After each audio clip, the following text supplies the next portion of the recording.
A'udzubillahi minasyaitonirrajim. Bismillahirrahmanirrahim. Assalamualaikum warahmatullahi wabarakatuh.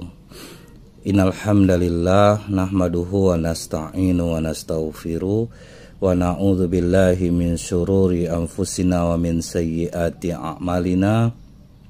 May yahdihillahu fala mudhillalah wa may yudlil fala hadiyalah. Asyhadu an la ilaha illallah wahdahu la syarikalah wa asyhadu anna Muhammadan abduhu wa rasuluh. Allahumma shalli wa sallim wa barik ala hadzal nabiyil karim wa ala alihi wa sahbihi ajma'in, amma ba'd. Kaum muslimin muslimat yang semoga kita semua senantiasa dirahmati oleh Allah, senantiasa kita bersyukur kepada Allah dengan mengucapkan alhamdulillahirabbil alamin. Bersolawat kita kepada Rasulullah Sallallahu Alaihi Wasallam dengan ucapan Allahumma sholli ala Muhammad wa ala alihi wasallim. Melanjutkan kembali kajian kita tentang keutamaan sholat berjamaah walau dalam kondisi seperti apapun.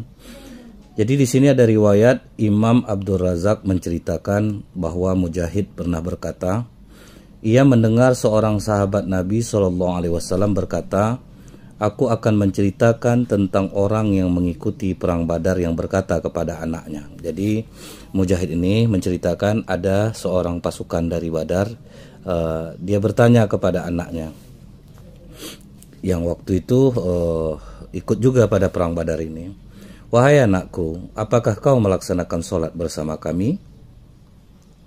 Kemudian anak itu menjawab, tidak ayah. Sang ayah berkata, mengapa kau tinggalkan sesuatu yang pahalanya melebihi daripada sedekah 100 unta yang semuanya berwarna hitam? Nah, lihat bagaimana besarnya pahala orang yang melaksanakan sholat berjamaah melebihi, lebih baik daripada 100 unta yang semuanya berwarna hitam. Jadi sangat sayang kalau misalnya kita nih meninggalkan sholat berjamaah. 100 ekor onta yang berwarna hitam itu lumayan harganya. Jadi kayaknya apapun yang terjadi nih kita usahain supaya kita bisa dapat sholat berjamaah. Hafiz Az-Zahabi meriwayatkan dari Yakub dari bapaknya bahwa Abdul Aziz ibnu Marwan mengirim anaknya yang bersama Umar ke Madinah untuk belajar akhlak. Kemudian ia menulis surat kepada Salih bin Kisan untuk mengawasinya. Salih ini adalah orang yang sangat disiplin. Jadi pada suatu hari Ibnu Umar terlambat melaksanakan sholat berjamaah. Jadi anak Umar bin Khattab terlambat datang sholat berjamaah. Dan gurunya ini, si Salih ini menanyai, kenapa kau terlambat? Kemudian anak dari Umar bin Khattab ini menjawab, aku kesulitan menyisir rambutku, guru. Maka guru ini berkata, potonglah rambutmu agar tidak menghalangi sholatmu.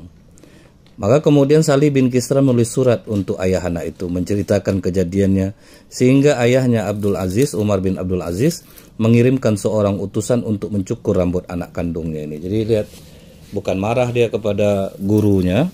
Jadi ini bukan Umar bin Khattab, maksud saya adalah Umar bin Abdul Aziz punya anak. Anaknya ini tidak sholat berjamaah karena terhalang, susah menyisir rambut katanya.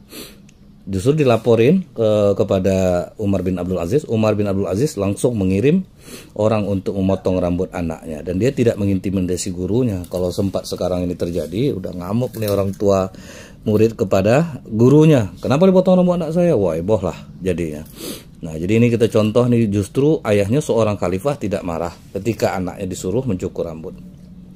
Kalau sekarang pun guru pasti mikir kan, waduh ini anak presiden nih, udahlah terserah aja lah. Yang penting aku aman lah, nanti marah ayahnya sama aku gawat, aku nggak bisa ngajar lagi aku. Nah ini. Nah kemudian setelah dicukur rambutnya itu, maka akhirnya dia tidak ada alasan lagi untuk tidak sholat berjamaah. Jadi ini hukuman sebetulnya yang digundulin oleh oleh gurunya, yaitu yang bernama Salih.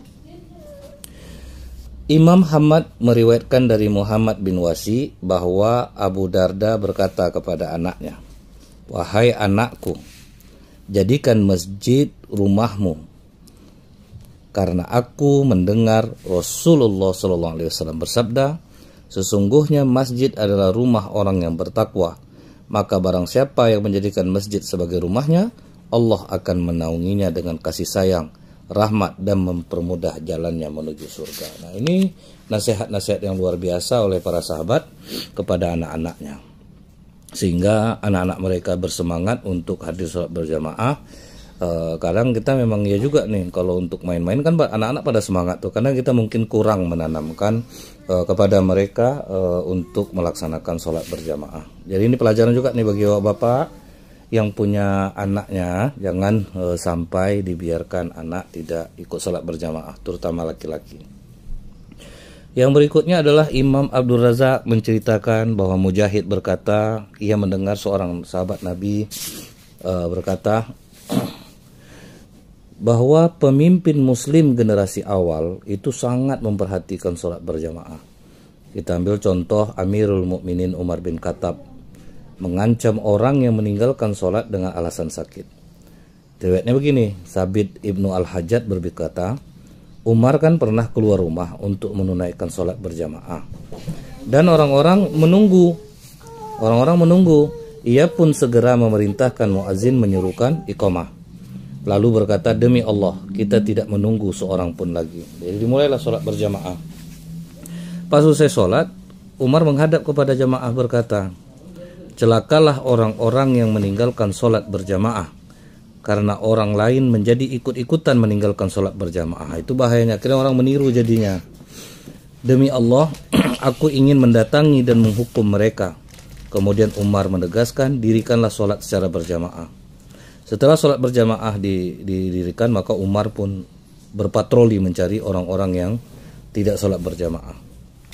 Jadi sungguh kuat perhatian para sahabat. Rasulullah mengajarkan kepada mereka demikian. Mereka pun menanamkan hal itu kepada masyarakat. Ya. Imam Malik meriwayatkan dari Abu Bakar Ibnu Sulaiman Ibnu Abu Hasmah. Jadi suatu hari Umar bin Khattab tidak melihat Sulaiman bin Abu Hasmah hadir dalam sholat subuh. Jadi ini seorang masyarakat namanya Sulaiman bin Abu Hasmah ini tidak hadir sholat subuh. Nah, pagi-pagi sekali Umar pergi ke tempat Sulaiman yang ada di antara pasar dan Masjid Nabawi. Nah, saat bertemu dengan Syifa, ibundanya Sulaiman nih, Umar berkata, tadi pagi aku tidak melihat Sulaiman mengerjakan sholat subuh berjamaah. Maka ibunya berkata, jadi gini Khalifah, tadi malam ia mengerjakan sholat, tetapi setelah itu aku tidak melihatnya lagi. Umar berkata, sesungguhnya berjamaah subuh itu lebih kusukai daripada mendirikan sholat malam. Jadi gara-gara sholat malam dia tidak sholat subuh, itu alasan ibunya. Imam Ibnu Saibah meriwayatkan dari Haisam dari bapaknya bahwa suatu hari Umar tidak melihat salah seorang sahabat dalam jamaah subuh. Umar pun mengirimkan utusan untuk memanggil orang itu. Saat orang itu datang berhadapan dengannya, ini maksudnya si Sulaiman tadi ini dalam riwayat lain, ada di mana engkau subuh tadi? Orang itu menjawab, aku sakit. Jika utusanmu tidak menemuiku, tentu aku tidak akan keluar rumah. Maka kata Umar bin Khattab, jika kau dapat keluar rumah untuk menemui seseorang, keluarlah juga untuk melaksanakan sholat berjamaah. Menemui orang kau sanggup, tapi sholat berjamaah kau tidak sanggup. Jadi Umar tidak menerima alasan Sulaiman ini. Jadi tampak jelas di sini perhatian Khalifah Umar bin Khattab terhadap sholat berjamaah. Dan juga ada nih di riwayat lain menuturkan bahwa suatu hari Umar mengutus seorang pelayan untuk menuntun seorang buta pergi ke masjid. Nah, bahkan dia kirim orang, itu bapak itu harus tetap ke masjid, dikirim orang untuk memapahnya ke masjid. Orang buta aja udah susah ke masjid, udah dikirimin orang untuk nolongnya. Nah, kemudian lagi Ibnu Sa'ad meriwayatkan Abdurrahman bin Al-Mansur Ibnu Mukrimah bahwa Umar radhiyallahu an mendatangi Sa'ad bin Yarbu di rumahnya. Ia memuliakan orang itu karena kebutaannya. Umar berkata, janganlah meninggalkan sholat Jumat dan sholat berjamaah di masjid Rasulullah SAW. Orang itu menjawab, tidak ada yang menuntunku Khalifah. Maka Khalifah Umar mengupah orang, dicarikan orang untuk menuntunnya untuk bisa sholat Jumat dan sholat berjamaah di masjid. Nah, sampai dicariin orang oleh Khalifah Umar. Nah, di riwayat lain lagi, Amirul Mukminin Ali bin Abu Thalib radhiyallahu an selalu berteriak salat, salat. Jadi sambil jalan menuju masjid itu dia berteriak salat, salat. Kemudian ia membangunkan orang-orang yang sedang tidur untuk melaksanakan sholat subuh berjamaah. Nah, itu dilakukan beliau setiap hari. Al-Hasan menceritakan anaknya ketika keluar rumah, ayahku ini berteriak, "Hai manusia, sholat, sholat." Itu dilakukan setiap hari, ia keluar rumah sambil berteriak membangunkan orang-orang. Nah, itu bayangin tuh, setiap hari Khalifah Ali berteriak untuk membangunkan orang sholat. Juga Attab bin Asid al-Umawi ketika menjadi gubernur Mekah, ia memperingatkan kepada penduduk Mekah untuk tidak meninggalkan sholat berjamaah. Bahkan ia mengancam akan memukul tengkuk orang yang meninggalkan sholat berjamaah di masjid. Dalam salah satu khutbahnya itu di hadapan penduduk Mekah, ia berkata, "Wahai penduduk Mekah, demi Allah, jangan sampai aku mendengar salah seorang di antara kalian meninggalkan sholat berjamaah di masjid. Jika aku mendengar, niscaya aku akan menghukumnya." Nah, tuh. Jadi kira-kira bagi kaum muslimat bagaimana nih kedudukan sholat berjamaah yang sebenarnya? Makanya kadang wajar aja hidup kita ini kadang sulit, susah, karena kita tidak menjalankan seperti apa yang diajarkan oleh Rasulullah dan para sahabat. Memang sholat sendiri itu sah-sah saja, tidak ada jadi masalah. Tapi kita tidak mendapatkan keutamaan yang sampai ditekankan betul oleh Nabi dan para sahabat untuk hadir sholat berjamaah ini. Nah, ini yang merupakan kemunduran bagi kita umat Islam. Saya berharap kita pesanlah kepada anak-anak kita yang laki-laki terutama untuk mereka jangan sampai meninggalkan sholat berjamaah. Bayangin saja kalau kita lihat dalam hadis riwayat Imam Muslim bahwa Jabir bin Abdullah berkata, keluarga Salimah ingin pindah rumah dekat masjid, sementara kawasan Baki masih kosong. Saat mendengar kabar itu, Rasulullah SAW mengatakan kepada Bani Salimah, "Dari rumah kalian akan dicatat jejak langkah kalian." Wah, mendengar itu, oke, kalau gitu kami nggak jadi pindah ya Rasulullah. Karena mereka tidak mau rencananya supaya dekat ke masjid. Justru kata Rasulullah, catatan amal kalian itu dimulai dari kalian melangkahkan kaki menuju masjid. Saking mereka senangnya, mereka mengambil, udah kami tidak jadi pindah, kami tetap jauh, jadi kami dapat pahala melangkahkan kaki atau naik sepeda motor atau naik mobil kita sekarang dicatat. Karena Allah katakan apa? Orang yang melangkah kepadaku maka aku akan berlari mendekat. Jadi kalau makin kencang kita menggunakan fasilitas kita sekarang, ada mobil dan sepeda motor, tentu pahalanya juga lebih besar lagi. Nah, jadi ya, karena kendaraan itu kita bawa untuk menghadap Allah, kemudian lebih mempermudah kita untuk datang ke masjid. Nah, ini sangat besar pahala dalam Islam. Rasulullah SAW mengatakan, "Inna nahnu nuhyil mauta wa naktubu ma qaddamu wa atharuhum." Nah, ini firman Allah. Kata Allah, sesungguhnya kami menghidupkan orang mati dan kami menuliskan apa yang telah mereka kerjakan dan bekas yang mereka tinggalkan. Nah, jadi Rasulullah menjelaskan tentang ayat ini bahwa bekas-bekas kita melangkahkan kaki, bekas-bekas kebaikan kita itu akan dicatat oleh Allah. Ini dijelaskan Rasulullah mengenai firman Allah yang ini. Kemudian apa kata Imam Tirmizi meriwayatkan dari Ibnu Abbas bahwa Rasulullah SAW mengatakan, suatu malam Allah mendatangiku dalam bentuk yang sangat indah. Lalu Allah berfirman, "Hai Muhammad, apakah kau tahu tentang apa yang diperselisihkan para malaikat?" Rasulullah menjawab, "Tidak." Kemudian Allah meletakkan tangannya di antara kedua pundakku sehingga rasa dingin menyusup hingga dadaku. Atau Rasulullah mengatakan di sebelah atas dadaku. Lalu aku mengetahui apa yang ada di langit dan di bumi. Kemudian dia berfirman, "Hai Muhammad, apakah kau tahu apa yang diperselisihkan para malaikat?" Maka Rasulullah menjawab, "Ya, mengenai al-kaffarat."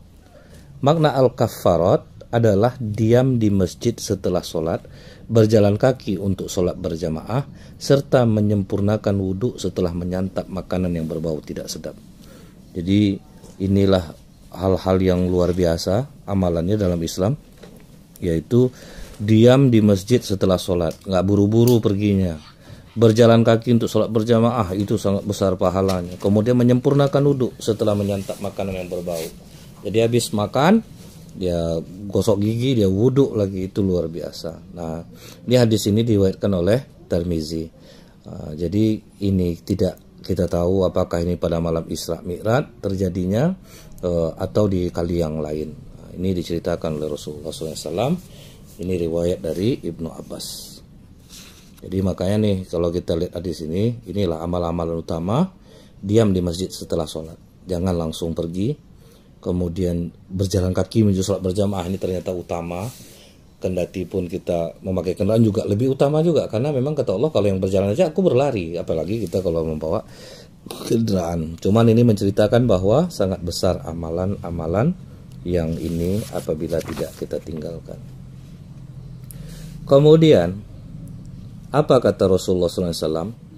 Barang siapa melakukan 3 amal yang disebutkan dalam hadis di atas, hadis yang tadi, yang salah satunya berjalan kaki untuk sholat berjamaah, maka ia akan mendapatkan kehidupan dan kematian yang layak. Makanya nih, kalau salah satu penyebab kita husnul khotimah itu adalah sering berjalan menuju masjid untuk melaksanakan sholat berjamaah. Imam Muslim meriwayatkan dari Abu Hurairah bahwa Rasulullah SAW bersabda, apa kata Rasulullah? Maukah kutunjukkan kepada kalian sesuatu yang akan menghapus dosa-dosa dan mengangkat derajat kalian? Para sahabat menjawab, tentu saja wahai Rasulullah. Nabi SAW mengatakan, menyempurnakan wudhu pada kondisi yang tidak menyenangkan. Kita dalam keadaan susah, kemudian kita tidak mau terburu-buru melaksanakan wudhu, ini maksudnya. Jadi sempurna, jadi enggak ini kita udah terlambat nih, orang sudah 1 rakaat. Akhirnya kan banyak orang buru-buru tuh, sehingga wudhu yang tidak sempurna. Atau dalam masalah lain yang membuat dia sulit untuk menyempurnakan wudhu. Tapi ini kata Rasulullah, amalan yang luar biasa itu menghapuskan dosa, menyempurnakan wudhu pada kondisi yang tidak menyenangkan. Atau hari cuaca sangat dingin, tapi kita tetap menyempurnakan wudhu. Kemudian apalagi yang kedua, memperbanyak langkah kaki menuju masjid. Yang ini kajian kita yang sebelumnya, memperbanyak langkah. Jadi dia sengaja dirapatkannya langkahnya untuk bisa pergi ke masjid untuk mendapatkan pahala yang lebih besar. Kemudian yang ketiga, menunggu sholat seusai menunaikan sholat. Itu adalah ribat. Nah, ribat ini artinya memerangi musuh dalam peperangan dan mengikat unta serta mempersiapkannya. Jadi sama kayak orang pergi jihad perang. Kalau orang bisa menyempurnakan wudhu pada saat yang tidak menyenangkan, dia sering melangkahkan kaki menuju masjid, memperbanyak langkahnya. Kemudian dia juga suka menunggu sholat setelah sholat. Misal kayak habis maghrib tuh, kita duduk, kita tunggu waktu isya. Nah ini luar biasa amalan ini dalam Islam, sama dengan orang yang berjuang di jalan Allah. Nah, ini besarnya sudah banyak kita dengar dari tadi. Makanya para sahabat itu nggak mau mereka meninggalkan sholat berjamaah apapun yang terjadi pada diri mereka. Kemudian Imam Ahmad meriwayatkan dari Abdullah bin Umar bahwa Rasulullah SAW bersabda, barang siapa pergi ke masjid untuk melaksanakan sholat berjamaah, maka 1 langkah kakinya akan menghapus suatu keburukan. Kita ini banyak punya keburukan. Nah, keburukan-keburukan kita tuh salah satu penghapusnya adalah dengan melangkahkan kaki menuju masjid. 1 keburukan diangkat dan 1 langkah kakinya akan mencatatkan 1 kebaikan. Baik ketika ia berangkat ke masjid maupun ia pulang ke masjid. Nah, ini luar biasanya. Kita banyak keburukan, kita ini banyak dosa. Jadi salah satu menghapusnya jalan ke masjid. Pergi dihapuskan, pulang dihapuskan, derajat diangkat oleh Allah. Nah, yang lebih hebatnya lagi nih, riwayat Imam Ahmad dan Imam Abu Daud dari Abu Umamah bahwa Rasulullah SAW bersabda, barang siapa keluar dari rumahnya dalam keadaan suci untuk melaksanakan sholat fardu, ini nggak wuduk di masjid, wuduknya dari rumah, maka ia mendapatkan pahala seperti pahala orang yang menunaikan ibadah haji. Masya Allah, tabarakallah. Kalau orang mau melakukan seperti ini, wuduk dari rumah, jalan kaki menuju masjid, pahalanya sama dengan menunaikan ibadah haji. Di riwayat lain lagi, Imam Abu Daud meriwayatkan dari Abu Umamah radhiyallahu an bahwa Nabi SAW mengatakan, 3 orang yang semuanya dijamin Allah. Pertama, ini yang dalam jaminan Allah, orang yang berperang di jalan Allah dijamin oleh Allah sampai dia meninggal lalu dimasukkan ke surga dan dia pulang dari perang mendapatkan pahala dan ghanimah. Itu yang orang yang dijamin Allah. Kedua, orang yang pergi ke masjid dijamin oleh Allah sampai dia meninggal lalu dimasukkan ke dalam surga. Yang ketiga, siapa lagi dapat jamin Allah? Orang yang masuk rumah dengan mengucapkan salam dijamin oleh Allah. Nah, ada 3 nih yang dapat jaminan Allah dimasukkan ke dalam surga itu: berperang di jalan Allah. Mau dia tinggal menunggu dia meninggal, langsung dimasukkan Allah dalam surga. Dia pulang dari perang mendapatkan pahala dan ghanimah kalau dia masih hidup. Ini dalam jaminan Allah. Tinggal nunggu meninggal, masukkan ke dalam surga. Yang kedua, orang pergi ke masjid. Nah, ini termasuk nih. Dijamin Allah sampai dia meninggal lalu dimasukkan ke dalam surga. Ketiga, orang yang masuk rumah dengan mengucapkan salam, maka dalam jaminan Allah. Nah, jadi ini amalannya dasar, tapi sering kita terlupa, terutama mengucapkan salam ketika masuk rumah. Jadi mudah-mudahan ini bisa memotivasi kita untuk melakukan amalan-amalan yang sudah disebutkan dalam hadis tadi. Imam Abu Daud meriwayatkan dari Ka'ab bin Ajrah radhiyallahu an, Rasulullah SAW bersabda, ketika salah seorang dari kalian berwudu, memperbaiki wuduknya, jadi tidak terburu-buru, betul-betul kena sikunya, muka semua kena, kaki sampai mata kaki, tangan sampai siku, kepala, telinga. Setelah dia berwudu, dia keluar dari masjid. Lalu dia tidak menjalinkan jari-jari kedua tangannya, sesungguhnya dia sedang melaksanakan sholat. Dianggap dia sholat tanpa dia memain-mainkan jari tangannya. Pergi ke masjid, betul-betul pergi ke masjid, tidak menjalin-jalin jari tangan, tidak menyatu-nyatukan jarinya, tidak mempermainkan apa-apa. Dia jalan menuju masjid, maka dia sudah dianggap melaksanakan sholat. Nah, luar biasa nih, kita pergi ke masjid saja ternyata sudah dihitung kita sholat. Kemudian nih, riwayat lain, Imam Ibnu Huzaimah meriwayatkan dari sahihnya dari Abu Hurairah radhiyallahu an bahwa Rasulullah SAW bersabda, saat seorang di antara kalian mengerjakan wudhu di rumahnya. Nah, ini lihat ya. Saat salah seorang di antara kalian mengerjakan mengerjakan wudhu di rumahnya, kemudian dia berangkat ke masjid, maka ia berada dalam sholat. Nah, jadi ini pesan bagi kita, berwudhunya jangan di masjid nih. Kalau yang rasanya masjid dekat rumah nih, berwudhunya di rumah. Maka kalau kita jalan ke masjid, berarti kita sudah berada dalam sholat hingga ia kembali dari masjid menuju rumahnya. Oleh karena itu janganlah ia melakukan seperti ini. Maksud itu apa? Beliau menggerakkan dan menjalinkan jari jemari tangan beliau. Jadi kita ini dilarang menjalin jari jemari tangan kita. Duduk di masjid pun kita tidak boleh menjalin jari jemari kita. Jadi harus lepas. Maka itu sudah terhitung kita melaksanakan sholat. Dalam riwayat lain lagi, Imam Ibnu Majah meriwayatkan dari Sa'ad al-As'adi bahwa Rasulullah SAW bersabda, kabarkan berita gembira bagi orang yang berjalan kaki menuju masjid dalam kegelapan, bahwa mereka akan mendapatkan cahaya yang sempurna pada hari kiamat. Nah, tuh luar biasa dasarnya, kita juga akan mendapatkan cahaya nanti di hari kiamat. Karena memang kalau kita dengar bagaimana hari kiamat mengerikannya, jadi kita akan berpikirlah rasanya untuk meninggalkan sholat berjamaah ini. Semangatlah kita, termasuk saya juga ini untuk mensupport diri sendiri juga, untuk jangan sampai lemah dari melaksanakan sholat berjamaah. Karena ini akan mendapatkan cahaya juga di hari kiamat. Dari perjalanan kita menuju masjid, waduh, ini sungguh luar biasa. Mudah-mudahan kita berdoa kepada Allah, kita dijadikan hamba-hamba yang istiqomah dalam menjalankan sholat berjamaah ini. Kemudian lagi nih, Imam Abu Daud meriwayatkan dari Buraidah radhiyallahu an bahwa Rasulullah SAW bersabda, kabarkan berita gembira bagi orang yang berjalan kaki menuju masjid dalam kegelapan, bahwa mereka akan mendapatkan cahaya yang sempurna pada hari kiamat. Nah, ini juga sama riwayat Ibnu Majah. Jadi ini kedudukan hadis sahih insyaallah.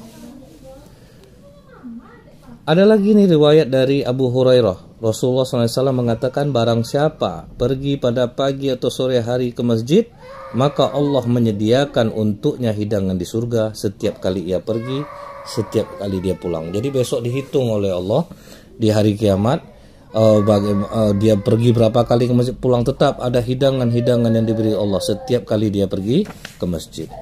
Dan yang paling luar biasa itu apa kata Imam Ahmad meriwayatkan dari Abdullah ibnu Umar, bahwa Rasulullah SAW bersabda, sesungguhnya Allah mengagumi orang yang sholat berjamaah. Jadi kalau kita ingin dikagumi oleh Allah, maka rajinlah kita sholat berjamaah supaya Allah mengagumi kita. Kalau kita sudah dikagumi Allah, hidup insya Allah akan terasa lapang, hidup akan terasa tenang, segala permasalahan kita akan dikeluarkan oleh Allah. Nah, jadi ini yang harus kita seleksi selama ini. Seleksinya gimana maksudnya? Apakah amal-amal kita ini sudah kita menjalankan seperti ini? Kalau rasanya belum, inilah penyebab kesulitan kita selama ini. Inilah yang membuat kita itu sering risau, sering gelisah, padahal kita juga melaksanakan sholat. Imam Ahmad meriwayatkan dari Salman radhiyallahu an, apa kata Rasulullah? Barang siapa berwuduk di rumahnya, menyempurnakan wuduknya, lalu pergi ke masjid, maka dia adalah tamu Allah.